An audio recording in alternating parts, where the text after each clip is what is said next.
So I think this phrase, to believe in the name of Jesus, I don't necessarily think that we understand it very well. So for us to say that we believe in the name of Jesus, it means that we believe that God saves.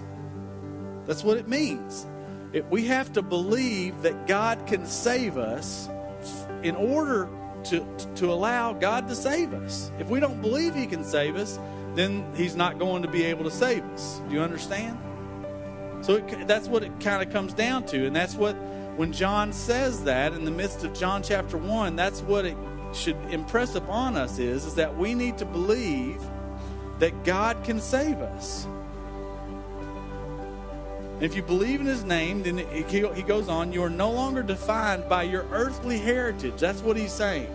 You're no longer defined by your earthly heritage. You now become what? Children of who? God. You're no longer Billy's son or Billy's daughter. You're now God's son or daughter.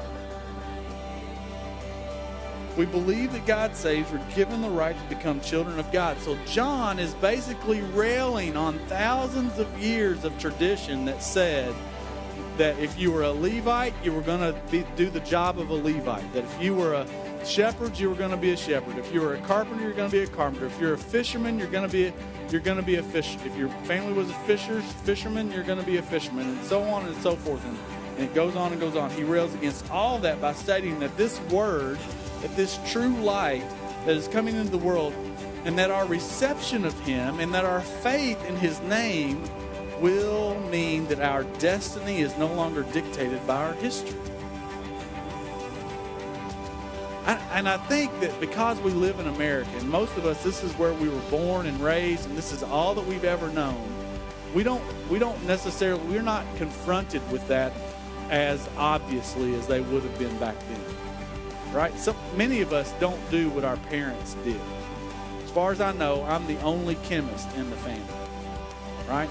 So, but at the same point in time, there are things that my parents and grandparents, there are choices that they made that have influenced me. And if I really if I knew what they were and began to acknowledge that, yeah, that has caused some things to happen in my life that I didn't necessarily have control of, then you would begin to realize that your history can affect who you end up becoming.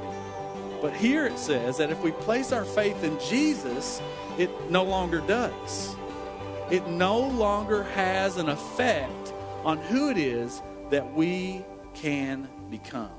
And that is significant.